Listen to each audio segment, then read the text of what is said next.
नमस्कार साथियों, स्वागत है आप सभी का अंकित इंस्पायर्स इंडिया पर। मैं हूं अंकित अवस्थी और आज एक बहुत ही जबरदस्त मुद्दा चर्चा में है। मुद्दा यह है कि क्या राजनेता न्यायपालिका को जज कर सकते हैं। यह मुद्दा इसलिए क्योंकि खुद न्यायपालिका यह सवाल उठा रही है कि तुम कौन होते हो हमें जज करने वाले। जज करने की जिम्मेदारी तो हमारी है, यानी न्याय देने की जिम्मेदारी तो हमारी है।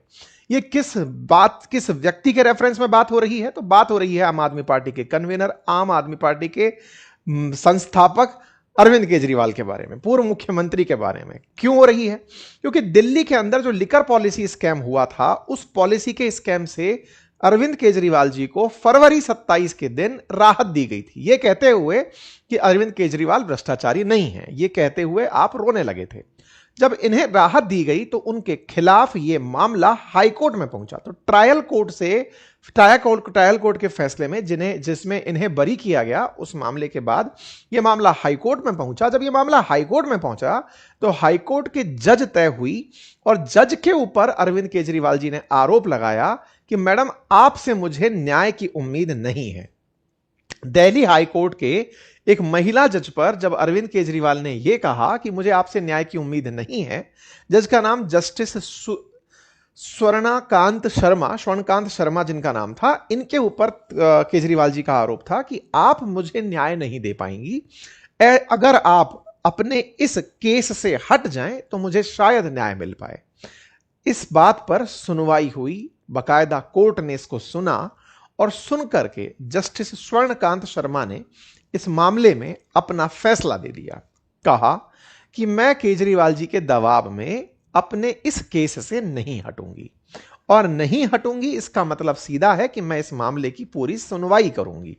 मतलब केजरीवाल जी जिस जज पर सवाल उठा रहे थे, उन्होंने अपने केस से हटने से इनकार कर दिया है। तो चलिए आज के इस पूरे सेशन में आपको विषयवार तरीके से बताएंगे कि केजरीवाल जी ने जज पर क्या आरोप लगाए और जज साहब ने अपने तरफ से क्या तर्क देते हुए अपने आप को कोर्ट में बरकरार रखा। अल्टीमेटली इस पूरे मामले की जब सुनवाई होगी तो क्या फैसले होंगे, क्या जनता पहले ही मीडिया के माध्यम से फैसले कर चुकी है, इस सब का कंप्लीट विश्लेषण होगा। पेशेंस के साथ सुनते चलिएगा। सारे पक्ष और विपक्ष आपके सामने रखे जाएंगे। फैसला फाइनली कोर्ट लेगी, लेकिन आपको कमेंट बॉक्स में लेने का समय मिलेगा। इसके लिए आवश्यक है कि आप चैनल को सब्सक्राइब कर लें। और हां, यदि आप जॉब तलाशते हैं और जॉब से जुड़ी हुई या बाजार से जुड़ी हुई खबरों के अपडेट्स जुड़े रहना चाहते हैं तो आप मुझे मेरे लिंक्डइन पर फॉलो कर सकते हैं। मैंने लिंक्डइन का लिंक कमेंट बॉक्स में पिन कर दिया है। यहां पर मैं आपके साथ कुछ बढ़िया पोस्ट समय समय पर साझा करता हूं। आप मुझे यहां पर फॉलो कर सकते हैं। यहां से जॉब अपडेट्स भी मिलते रहते हैं और जो अच्छे कनेक्ट्स आप रखना चाहें वो यहां पर बन सकते हैं। चलिए, बाकी चैनल पर नए हैं तो सब्सक्राइब करते चलिए ताकि भविष्य में आपको और बेहतर अपडेट मिलते रहें। तो मामला बिल्कुल शुरू से शुरू करते हैं। बात हमने अपने एक सेशन में 27 फरवरी को आपके सामने रखी थी, जिस समय दिल्ली की एक ट्रायल कोर्ट ने, राउज एवेन्यू कोर्ट ने, सीबीआई के द्वारा अरविंद केजरीवाल जी पर लगाए गए आरोप, कौन से आरोप कि आप भ्रष्टाचारी हैं, आपने शराब नीति मामले में घोटाला किया है, इस मामले पर जब केस दायर किया हुआ था तो कोर्ट ने बकायदा सुनवाई करके इन्हें पूरी तरह से मुक्त कर दिया था। इनके साथ में 23 लोग थे जिन्हें यह कहते हुए बरी कर दिया गया था कि नहीं, आप पर आरोप सही साबित नहीं होते। यह एक निचली अदालत का फैसला था। निचली अदालत के फैसले के तुरंत बाद अरविंद केजरीवाल जी मीडिया के सामने आए और कहा कि केजरीवाल भ्रष्टाचारी नहीं है। यह बात जब हेडलाइन बनने लगी, पूरी तरफ मार्केट में सेंटिमेंट बनने लगा कि केजरीवाल को जिस चलते जेल में डाला गया था वो दिल्ली के इलेक्शन थे क्या, जिसमें सरकार का दबाव सीबीआई और ईडी पर रहा हो, जिस दबाव के चलते केजरीवाल को जेल भेजा गया हो ताकि इलेक्शन में सीबीआई ईडी का यूज करते हुए दिल्ली के चुनावों को जीता जा सके। एक प्रकार का बढ़िया मोमेंटम इस बात का क्रिएट किया गया। हालांकि सीबीआई के बारे में पहले भी सुप्रीम कोर्ट की काफी तल्ख टिप्पणियां रही हैं, जिसमें राजनीतिक इंटरफेरेंस को लेकर के टिप्पणियां रही हैं।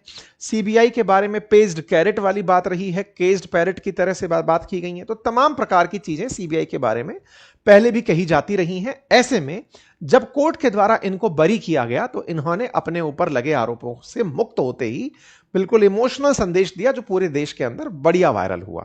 लेकिन सीबीआई अपनी इस हार से बौखलाई हुई थी।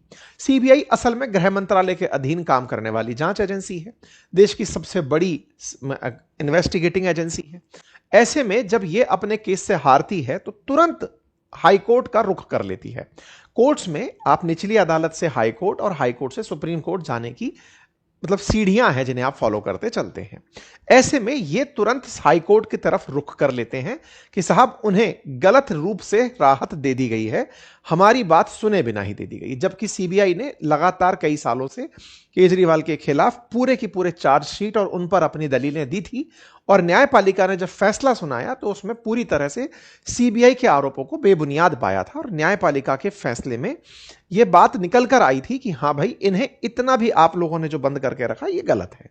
खैर, सीबीआई ऊपर जाती है साहब। सीबीआई जैसे ही हाईकोर्ट में पहुंचती है, हाईकोर्ट सीबीआई की दलील पर इस पूरे केस में जो अभी ये लोग बरी हुए थे, इस पूरे केस में स्टे दे देती है कि रुकिए, अभी उस फैसले को मान्य ना किया जाए जो निचली अदालत का है, हम इस मामले की पुनः सुनवाई करेंगे। यानी निचली अदालत से राहत बिल्कुल एक तरह से बेराहत सी हो गई और हाईकोर्ट ने कहा कि हम इस पूरे मामले को दोबारा से सुनेंगे साहब। ठीक है साहब। तो ऐसे मामले में इस पूरे मामले के अंदर जो आरोपी थे, जो बरी हुए थे, इन पर हाईकोर्ट का स्टे आया तो इस बात में स्वाभाविक है कि अब आपको हाईकोर्ट में भी केस लड़ना पड़ेगा। तो जो व्यक्ति अभी रिहा हुआ ही था, अब केस में राहत मिली ही थी, लेकिन इसमें अब हाईकोर्ट फिर से इन्वॉल्व अगर हो रहा है तो यह मामला फिर से घूमता घूमता चलेगा। मामला कब का था? फरवरी एंड का था। मामला जब फरवरी एंड में था तो उसके बाद में यह मामला जब सीबीआई की प्ली के आधार पर हाईकोर्ट में पहुंचा तो यहां पर केजरीवाल जी ने हाईकोर्ट में एक एफिडेविट दायर किया, एक परमिशन मांगी कि साहब हमारे कहने पर जो जस्टिस जस्टिस शर्मा जो हैं, इनको आप इस केस से हटा दीजिए, ये हमारा केस ना सुने, हम आपसे ये रिक्वेस्ट करते हैं। केजरीवाल जी ने जिस मामले के लिए हाईकोर्ट से परमिशन मांगी, क्या हाईकोर्ट ऐसा कर सकती है? असल में जब केसेस डिसाइड होकर जजेस को बांटे जाते हैं कि आप इस केस को सुनेंगे या आप इस केस को सुनेंगे, हाईकोर्ट के अंदर चीफ जस्टिस जब इस बात का फैसला कर रहे होते हैं, रोस्टर के आधार पर तय कर रहे होते हैं, उस समय पर केस जब एक बार बट गए, उस बटने के बाद में केस को परिवर्तित नहीं किया जा सकता हाईकोर्ट के जज के द्वारा, यानी हाईकोर्ट के सीजे के द्वारा। वो जज पर निर्भर करता है कि वो चाहे तो वो केस छोड़ सकता है। तो अरविंद केजरीवाल जी की इस दलील को कि हाईकोर्ट उनके जज को बदले, यानी सीजे उनके जज को बदले, वो उन्होंने इनकार कर दिया और कहा कि आप खुद जो आपका केस सुन रहे जस्टिस शर्मा हैं, उनसे जाकर कह दीजिए कि वो केस ना लें, यानी कि वो इस केस की सुनवाई ना करें। क्या न्यायपालिका में ऐसा होता है? बिल्कुल होता है। मल्टीपल टाइम ऐसा हुआ है कि बहुत सारे जजेस ने उन केसेस की सुनवाई करने से इनकार कर दिया जिन केसेस में, क्योंकि जज भी कभी ना कभी वकील रहे होते हैं, उनके भी परिवार हैं, और अगर वकील नहीं रहे, डे वन से जज हैं, तो उनकी हो सकता है कि कोई पॉलिटिकल थिंकिंग हो, अलाइनमेंट हो, और कुछ भी नहीं रहे, अगर कहीं पे ऐसी विचारधारा पहले से प्रूवन हो, तो ऐसे केस में जज बहुत ज्यादा मतलब एक तरह से कहिए कि लिटमस टेस्ट से होकर गुजरते हैं। इस बात को ध्यान में रखते हुए जब इनके द्वारा यह कहा गया कि मैडम को हटने का आप कहिए सर कि वो इस केस में ना सुनवाई करें, तो हाईकोर्ट ने इनकार कहा कि आप अपने लेवल पर जाकर देख लीजिए, कोई बात नहीं साहब। यह मामला आगे निकलता है। इसके पीछे केजरीवाल जी का तर्क यह था, क्योंकि 11 तारीख को केजरीवाल जी गए थे न्यायपालिका में कहने के लिए कि उन्हें हटवाइए। बोले सर क्या हुआ ना कि 9 मार्च को ईडी वाले भी आए थे मैडम के पास, तो ईडी वालों की सुनवाई करके उन्होंने हमें 29 अप्रैल का टाइम पहले ही दे दिया है, यानी कि ये जज तो पहले से ही हमारे मामले में सख्ती बरतते हुए आ रही हैं। अब इन जज के पास हमारा केस लगा है, आप इन्हें हटवा दीजिए। खैर, हाईकोर्ट ने यह बात नहीं सुनी और इन्हें जज के पास भेज दिया। इस बात की न्यूज बनती है 16 मार्च को कि साहब हाईकोर्ट ने मना कर दिया है, अब केजरीवाल जी जज के सामने प्रेजेंट होंगे। तो यहां पर एक खबर आती है कि ये सुप्रीम कोर्ट मूव होते हैं जज को बदलवाने के लिए, लेकिन इसी बीच में एक खबर और निकल कर आती है कि ईडी भी दिल्ली हाईकोर्ट में रुख कर चुकी है केजरीवाल जी के खिलाफ कि साहब इनको बार बार बुलाते हैं, ये आते नहीं है। सीबीआई वाले तो खैर, सीबीआई के मामले में तो इनको राहत मिल गई, ईडी के मामले में भी अभी हमको इनकी सुनवाई करनी है। इस बीच में सब चल ही रहा था। 6 अप्रैल के दिन अरविंद केजरीवाल जी बाहर आते हैं और कहते हैं कि साहब दिल्ली हाई कोर्ट में मैडम को हटवाने का यानी कि रिक्यूज करने का जो मामला है, उस मामले में मैं खुद एज ए लॉयर पार्टिसिपेट करूंगा। क्या कोई व्यक्ति ऐसा कर सकता है? बिल्कुल कर सकता है। आप अपना केस खुद लड़ सकते हैं, प्रोवाइडेड आपको वो सारी बातें आए। इसके लिए बकायदा एडवोकेट अधिनियम बना हुआ है। किसी व्यक्ति को अपना केस लड़ने के लिए या किसी भी लोक जनहित के मुद्दे में अगर एज ए लॉयर अपने आप को आप रखना चाहते हैं तो बिना वकालत किए भी एडवोकेट लॉ के आधार पर कर सकते हैं। और उसके अंदर केजरीवाल जी भी अपने आप को कहते हैं कि मैं मेरा केस खुद रखूंगा। चलिए साहब, इनके पास हालांकि बहुत सारे वकीलों का एक्सेस है, लेकिन इसके बाद भी आप खुद मामले की सुनवाई के लिए आगे आते हैं कि साहब मैं अपने आप को प्रेजेंट करूंगा क्योंकि मैं वादी हूं, तो मैं आ गया साहब यहां पे। अब ऐसे में परिवादी के रूप में ये यहां आते हैं साहब। हाईकोर्ट ने केजरीवाल जी को खुद को रिप्रेजेंट करने की परमिशन 6 अप्रैल को दे दी कि आइए और आप अपने आप को रिप्रेजेंट करिए। अरविंद केजरीवाल जी साहब यहां पर जस्टिस स्वर्णकांत शर्मा के सामने पहुंचते हैं ये कहने के लिए कि मैडम आपको अपने इस केस से रिक्यूज कर लेना चाहिए। रिक्यूज का मतलब आप खुद से इनकार कर दीजिए कि आप इस केस को नहीं सुनेंगी। अब थोड़ा सा जस्टिस स्वर्णकांत शर्मा के बारे में भी जान लीजिए। मैडम डीयू से पढ़ी हुई हैं, आप अपने समय में बेस्ट ऑलराउंडर स्टूडेंट रही हुई हैं। आपने डीयू से एलएलबी एलएलएम किया है, फिर पीएचडी की मानद उपाधि भी प्राप्त की है। 24 साल की उम्र में ही आप मजिस्ट्रेट रही और उसके बाद 28 मार्च 2022 को दिल्ली हाई कोर्ट के अंदर परमानेंट जज के रूप में आप नियुक्त हुई। तो 2022 से ये दिल्ली हाई कोर्ट के अंदर जज बनी हुई हैं। ठीक है साहब, जब जस्टिस स्वर्णकांत के सामने यह मामला पहुंचता है कि मैडम आप मेरे केस को ना सुने, इस पर फिर केजरीवाल जी को टाइम दिया जाता है कि आप आइए अपनी तरफ से वो कारण बताने के लिए कि मैं क्यों पद पर ना रहूं या फिर मैं इस केस को क्यों ना सुनूं। इन्हें 13 अप्रैल का टाइम दे दिया जाता है।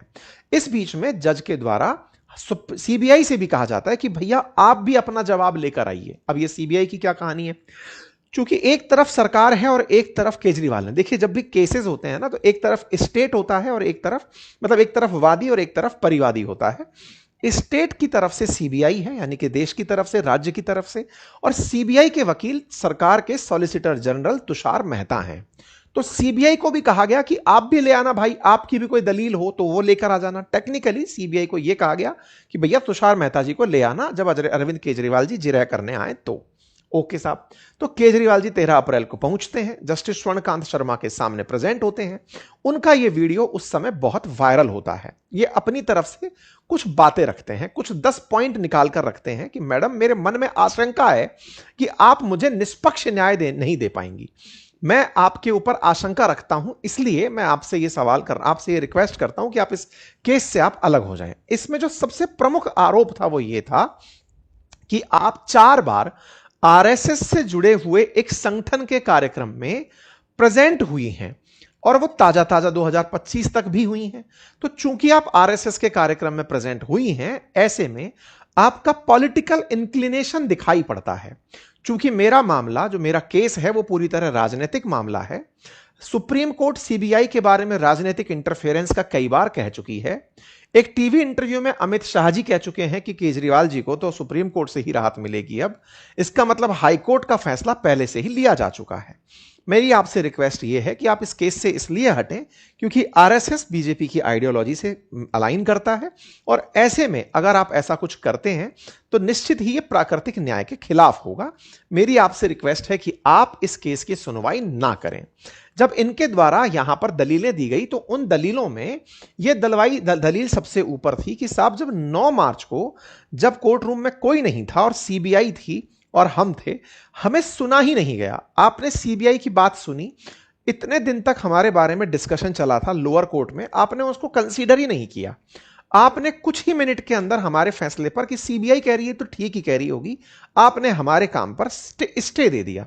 एक लोअर कोर्ट की सुनवाई को आपने इग्नोर कर दिया यहां पर। और इससे पहले आपने कहा था कि जो अप्रूवर है, गवाह बने आरोपी हैं, उनके बयान मान्य हैं, लेकिन 5 मिनट की सुनवाई ने आपने कहा कि नहीं, उनकी टिप्पणियां गलत हैं।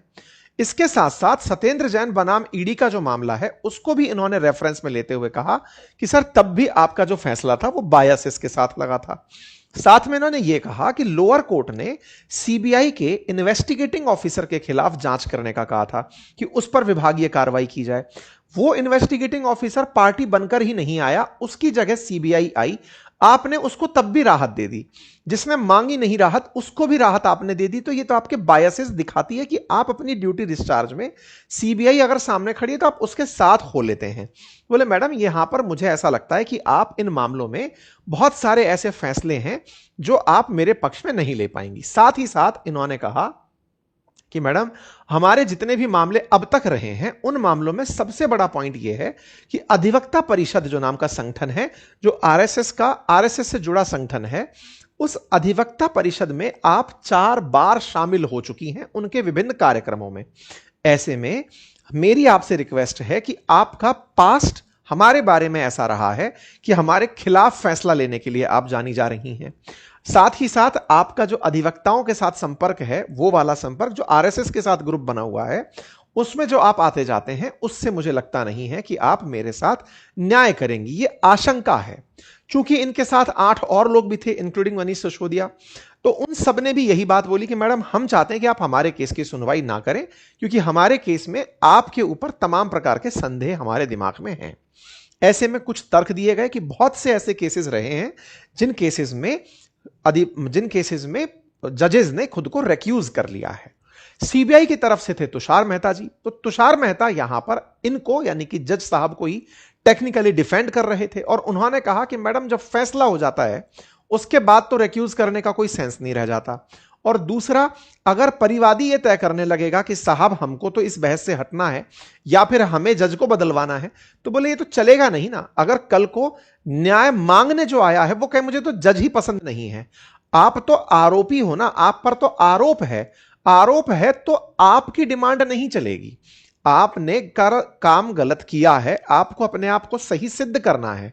आप उल्टा सवाल पूछने वाले पर ही क्वेश्चन खड़े कर दे रहे हो कि नहीं तुम पेपर में क्वेश्चन गलत टाइट पूछोगे। ये वैसी वाली बात है कि अगर क्लासरूम में टीचर आपसे क्वेश्चन आंसर पूछ रहा है, आप टीचर पर आरोप लगा दे रहे हैं कि आपका तो मेरे खिलाफ मलाइन पहले से इंटेंशन रहा है। कुछ इस तरह से तुषार मेहता जी ने सीबीआई का पक्ष रखते हुए जज साहब को डिफेंड किया। लेकिन साहब केजरीवाल जी यहां नहीं रुके। उन्होंने तब जो बात रखी 11 अप्रैल को, उसके बाद में फिर 16 अप्रैल को फिर पहुंचते हैं न्यायपालिका और अपनी तरफ से, अच्छा इस बीच में स्वर्णकांत जी ने कहा कि भैया सुनो, ये जो आपने मुझ पर आरोप लगाए हैं इसकी सुनवाई करेंगे हम, आपके आरोपों पर हम सीबीआई को भी बुलवाएंगे और आपका पक्ष भी सुनेंगे, इस मामले की सुनवाई करेंगे कि ठीक है कि आप मुझ पर आरोप क्यों लगा रहे हैं, बहस कर लेते हैं चलो इस बात पर।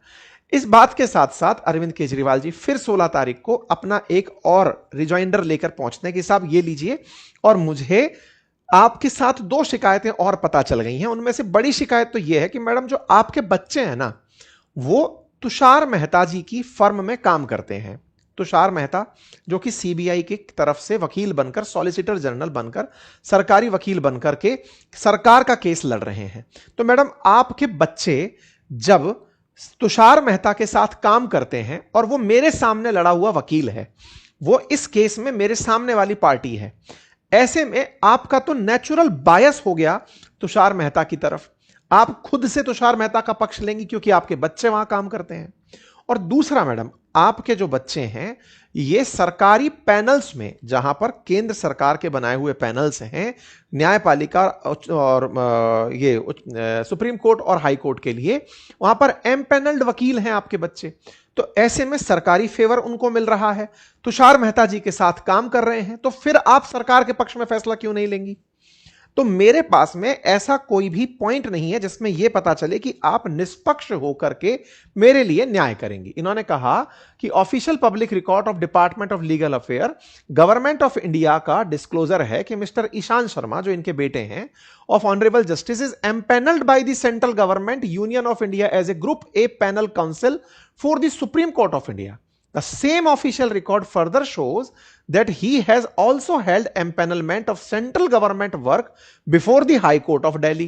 साथ ही साथ इनकी बेटी मिस शांभवी शर्मा जो हैं, उनके बारे में भी कहा गया कि वो एम्पैनल्ड हैं यूनियन गवर्नमेंट ऑफ इंडिया में, प्लीडर भी हैं हाई कोर्ट के अंदर, दिल्ली के अंदर। तो मैडम जब आपके बच्चे सरकार की तरफ से मतलब अनुशंसा पर काम कर रहे हैं, आपके बच्चे तुषार मेहता के साथ काम कर रहे हैं, इन मामलों में मैं कैसे मान लूं कि आप मेरे लिए न्याय करेंगे? ठीक है साहब। तो यहां पर केजरीवाल जी ने अपनी बात रखी। अब यहां पर ये तुषार मेहता जी जो कि सॉलिसिटर जनरल हैं, सामने खड़े हैं अरविंद केजरीवाल जी, दोनों का मसला है। हाईकोर्ट ने तारीख तय करी कि ठीक है साहब, आइए आपकी बात को हम मानते हैं, इस पर हम सुनवाई करेंगे। 19 अप्रैल के दिन जस्टिस शर्मा ने दोनों पार्टियों को, एक तरफ से सीबीआई की तरफ से तुषार मेहता और दूसरी तरफ से अरविंद केजरीवाल जी को सुनवाई के लिए बुलाया। सुनवाई हुई और यहां पर खुद जज साहब ने कहा कि मैं इस केस से खुद को बाहर नहीं निकालूंगी साहब, और मैं इस केस से खुद को बाहर नहीं निकालूंगी, इसके पीछे का तर्क यह है कि अगर मैं अपने आप को यहां से पीछे हटा लूं तो भी मुझ पर आरोप बना रहेगा कि साहब आपके बच्चे यहां पर हैं, आपने यहां पर अब तक इन इन जगहों पर गई हैं, इसलिए आप केस से बाहर हो गई। इससे पब्लिक में मैसेज यह जाएगा कि मैंने ये आरोप स्वीकार कर लिए कि मैं सरकार की तरफ से काम करती हूं। तो यहां तो पहले इस तरह से गलत काम हो गया। दूसरी तरफ अगर मैं आपके सामने प्रेजेंट होकर आपके खिलाफ फैसला दे दूं तो आप ये कहते हुए पाए जाएंगे कि मैंने आपसे आप जो कह रहे थे वो सही था कि आपके खिलाफ तो मैं फैसला लूंगी ही लूंगी। तो दोनों ही स्थितियों में मेरे ऊपर दबाव की स्थिति बन गई और न्यायपालिका में जजेस के न्याय संगत होने पर फैसला उच्च न्यायपालिका कर सकती हैं, उच्चस्थ न्यायपालिका कर सकती हैं, सुप्रीम कोर्ट कर सकती है या चीफ जस्टिस कर सकते हैं। बोले वो फैसला करें कि मैं कितनी इम्पार्शियल हूं। अगर तुम आरोपी हो, तुम पर आरोप लगा है और तुम आकर के यार मेरे सामने ये बात कर दोगे कि साहब आप केस से हट जाओ, तो बोले ये तो आपके लिए तो विन विन सिचुएशन हो गई। पब्लिक सेंटिमेंट आप अपने साथ ले गए कि साहब यहां पर ये मैडम जो हैं ये इस तरीके से इस पार्टी के लिए काम करती हैं। फैसला अगेंस्ट भी आ गया तो कह दोगे कि हम तो पहले ही कह रहे थे। मैं पीछे हट गई तो मेरे ऊपर आरोप सिद्ध हो गए। तो मैं फिलहाल के लिए केस से पीछे नहीं हटूंगी, आपकी हर दलील का जवाब दूंगी। सबसे पहली दलील थी कि आपने कहा कि मैं आरएसएस के अंदर अधिवक्ता जो परिषद है वहां जाती हूं। इस पर जज साहब ने कहा कि देखो भाई, न्यायपालिका में जजेस और बार के बीच में या फिर जजेस और जो वकील हैं उनके बीच में संवाद बना रहता है। जजेस बहुत से ऐसे कार्यक्रमों में उपस्थित होते हैं जहां पर वकीलों के द्वारा किसी मुद्दे पर बोलने के लिए बुलवाया जाता है और यह हम लोग करते रहते हैं और यह काम पहली बार नहीं है, बहुत सारे जजेस ऐसा करते हैं और हम आते जाते रहते हैं, बहुत सारे जजेस आते हैं, यह कोई आधार नहीं हुआ। दूसरी बात कि साहब मेरे बच्चे तुषार मेहता जी के काम करते हैं या कहीं और काम करते हैं, तो बोले क्या हमारे मूल अधिकार नहीं है, हमारे बच्चे कहीं नौकरी नहीं कर सकते? क्या वो अपने इस काम को करने के लिए कि भाई राजनेता का बेटा राजनेता बन सकता है, कलाकार का बेटा कलाकार बन सकता है, तो भैया मतलब जज का बेटा वकील क्यों नहीं बन सकता या जज क्यों नहीं बन सकता? बोले ऐसे में अगर वो किसी के साथ काम कर रहे हैं तो किसी के साथ तो काम करेंगे ना। अगर आपके पास कोई ये तर्क होता कि वो उनके साथ काम करते हैं और मैंने उनके पक्ष में फैसले लिए हैं, आपके पास ऐसा कोई आधार होता यह बताने का कि देखो मेरा काम, मतलब मैं जो काम कर रही हूं एज ए जज, मैं उनके हित में ही फैसले लेती हूं, अगर इसका कोई आधार आपके पास होता तब तो वो बेस बनता। फिलहाल आपके सिर्फ आरोप हैं और उन आरोपों के दम पर मैं अपने इस पद से पीछे नहीं हट सकती, मैं रेक्यूज नहीं कर सकती। ऐसा कहते हुए जज साहिबा ने अपने आप को हटाने से इनकार कर दिया कि नहीं साहब हम तो ये सारी बातें मानते हैं, और बाकायदा ये बढ़िया बातचीत चली और इस बातचीत के बाद में ये फैसला रिजर्व हुआ और यहां पर तुषार मेहता जी भी थे तो उन्होंने अपनी तरफ से दलीलें रखी। बोले इन्होंने पॉलिटिकल स्टंटबाजी के लिए ये किया है, माहौलबाजी के लिए किया है, वगैरह वगैरह, जो भी आरोप थे वो होते रहे। कुल मिलाकर के मैंने आपके सामने दोनों पक्ष रख दिए। ये एक बड़ी खबर देश के अंदर बनकर आई कि जज ने इनकार कर दिया कि नहीं हट रहे, अब तुमको तो हमारे साथ केस लड़ना ही है। फिर समय था राजनीतिक प्रतिक्रियाओं का। आम आदमी पार्टी की तरफ से भी प्रतिक्रिया आई। आम आदमी पार्टी ने अपनी प्रतिक्रियाओं में यह वाली बात कही कि साहब 10 पॉइंट दिए गए थे आपको, कि साहब ये 10 पॉइंट हैं, इन 10 पॉइंट पे से आप अपनी तरफ से खुद को एक बार देख लीजिए। बोले आप हम पर तो इन सब चीजों का आरोप लगाते हैं, दिल्ली की मुख्यमंत्री खुद ये कह देती हैं कि जिस ट्रायल कोर्ट के जज ने फैसला दिया होगा केजरीवाल जी के पक्ष में वो तो सेट होगा, सुप्रीम कोर्ट उन पर कोई फैसला नहीं लेती है। बोले ये किस तरह का पार्शियल तरीके का न्याय चल रहा है। इस पर दिल्ली के जो बीजेपी प्रभारी हैं, हेड हैं, उनका कहना था कि साहब अरविंद केजरीवाल जी जो हैं वो बहुत ही तगड़े वाले, कुछ तो इन्होंने वर्ड यूज किया था यार, manufacture and made personal comment, और इनका नैरेटिव बनाना इनको आता है। हाँ, he cross boundary with his overlay Trevor style, अपनी चालाकियों से वो सीमाएं पार कर जाते हैं, कुछ इस तरह का इन्होंने भी रिमार्क दिया। बीजेपी की तरफ से कहा गया कि जो व्यक्ति अपने बारे में बच्चों की झूठी कसम खा जाता हो, सेना पर सवाल उठाता हो, उनके तर्कों पर तो क्या ही जाएं। मतलब वही सब अपने अपने तपक्ष को रखने में लगे हुए थे। अल्टीमेटली सवाल यह था कि केजरीवाल के आरोप थे और न्यायपालिका का डिफेंस था। खुद न्यायपालिका बचाव देती हुई दिखाई दी कि नहीं भाई, हम पद पर बने रहेंगे, आपके आरोप खड़े रहें। ऐसे में बड़ा सवाल यह है कि क्या कोई वाकई में जज पीछे हटता है? बहुत सारे जज पीछे हटते हैं। जैसे जो फिलहाल हमारे चीफ जस्टिस हैं, वो भी कन्फ्लिक्ट ऑफ इंटरेस्ट के चलते अपने पोल बॉडी अपॉइंटमेंट मामले के अंदर पीछे हटे। इनसे जो पहले वाले थे सीजेआई संजीव खन्ना, वो भी ऐसे ही पोल बॉडी के मामले में अपने केस के अंदर अपने आप को रेक्यूज कर गए थे।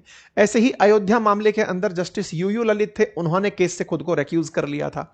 यानी कि अपने आप को, और लिस्ट है बड़ी, जस्टिस इंदिरा बनर्जी, जस्टिस सीटी रविकांत, सीटी रवि कुमार, ये तमाम वो जजेस हैं जिन्होंने अपने आप को केसेस से दूर रखा है अगर मामले इस तरह के बनकर आए हैं। लेकिन जहां तक बात हो वर्तमान जस्टिस शर्मा वाली कि मैडम पीछे नहीं हटी, तो इनकी तरह भी कोई जज हुए हैं क्या? बहुत से जज ऐसे भी हुए हैं। हालांकि मैडम के बारे में एक चीज है कि इन्होंने अभी थोड़े दिन पहले ही एक आपके एमएलए थे नरेश बाल्यान, उनके मामले को सुनने से इनकार कर दिया था, यह कहते हुए कि नहीं भाई, मैं इस मामले में खुद को रेक्यूज करती हूं। लेकिन क्या ऐसे जजेस की भी लिस्ट है? बिल्कुल है।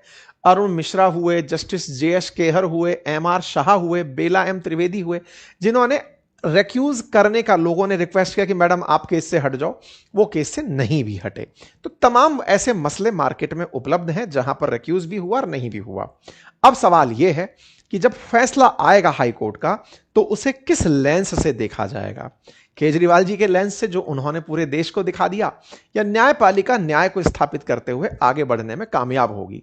अल्टीमेटली सवाल यही कि क्या न्यायपालिका को राजनेता जज कर सकते हैं? आपको क्या लगता है? आपकी राय कमेंट बॉक्स में जरूर दीजिएगा।